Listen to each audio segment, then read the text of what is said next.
Olá, meus amigos, tudo bem? Direto de Toronto para vocês, começando essa retrospectiva 2018. E a primeira que eu vou fazer do ano é sobre livros, livros de não ficção. Então eu faço sempre essa divisão não ficção, ficção, que são a divisão clássica, né, que a gente faz da leitura.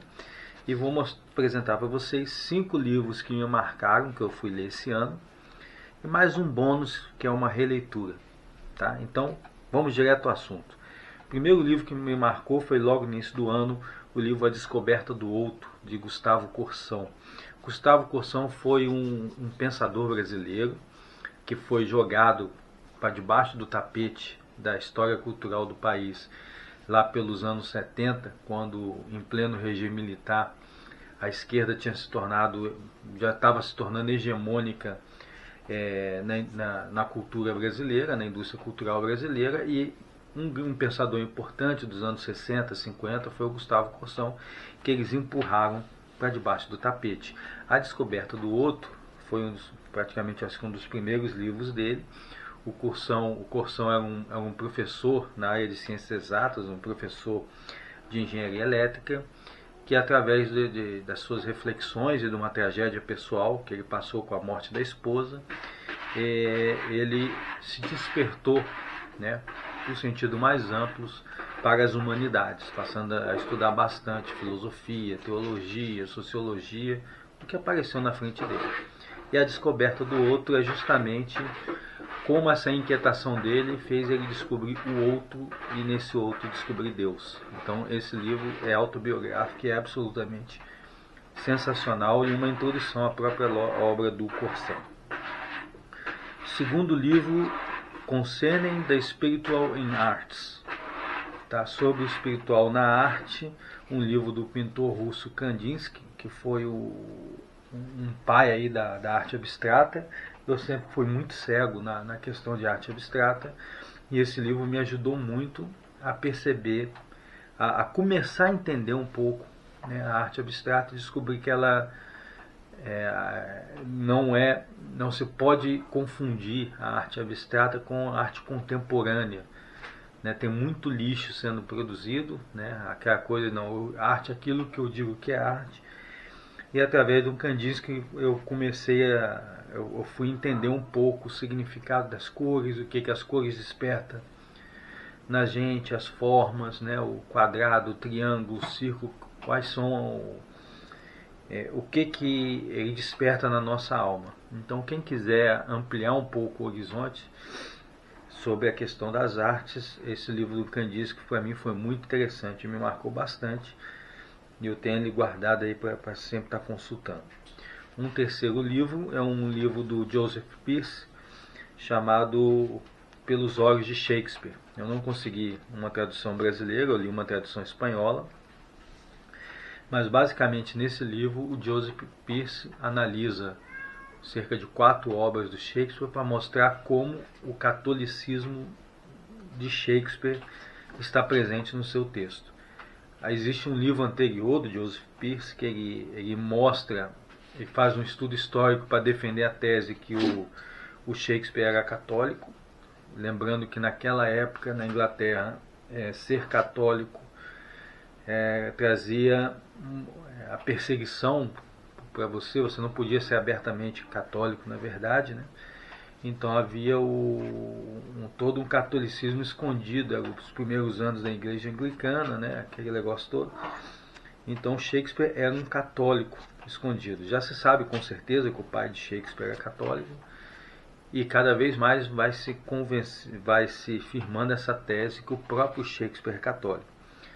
E eu não li esse livro que ele faz as provas históricas, mas esse Pelos Olhos de Shakespeare, em que o Pearce mostra no texto do Shakespeare, em peças como Morte em Veneza, Hamlet, e, se eu não me engano, o Rei Lear também, e ele mostra claramente como o Shakespeare era católico, e acho que essa prova é até maior do que qualquer prova histórica, porque é difícil acreditar que todos aqueles elementos estejam na peça sem ter sido colocados de propósito pelo próprio Shakespeare.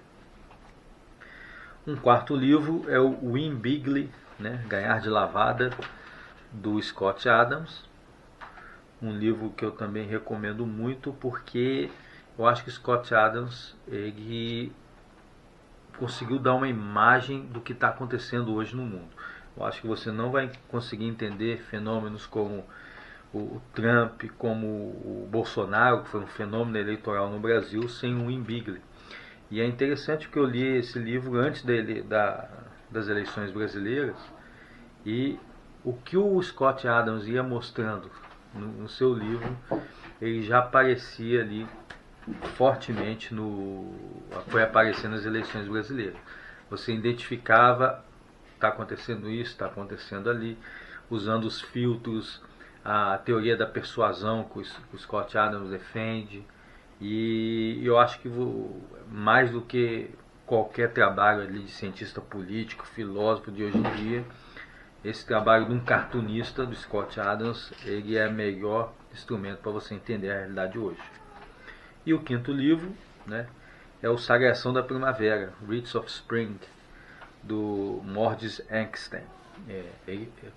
O Mordis ele faz uma história da cultura a respeito da Primeira Guerra Mundial. Então, aproveitando que esse ano se fazer a referência ao centenário do fim da Primeira Guerra Mundial, esse livro do Rits of Spring ele mostra a cultura que gerou essa guerra e defende a tese que, na verdade, o ponto de mutação da modernidade, da contemporaneidade, foi a Primeira Guerra Mundial. A segunda aparece praticamente como consequência, mas é a Primeira Guerra que realmente muda o mundo. Então, esses 5 livros foram os que mais me marcaram esse ano de 2018. E o bônus é uma releitura do livro do Bento XVI, que ele considera o ex-papa, o Papa Emérito, né? O Papa que renunciou, que ele considera a sua obra-prima. Então, o Bento XVI, para quem não tem esse conhecimento, ele é um intelectual. Ele foi um intelectual que se tornou Papa. Então, cada Papa tem suas características. Por exemplo, o Francisco atual é um Papa jesuíta, né? Tem muito aquela questão do voto de pobreza, etc. e tal. O Papa João Paulo II é um Papa combativo, né? Mas o Bento XVI era essencialmente um Papa intelectual.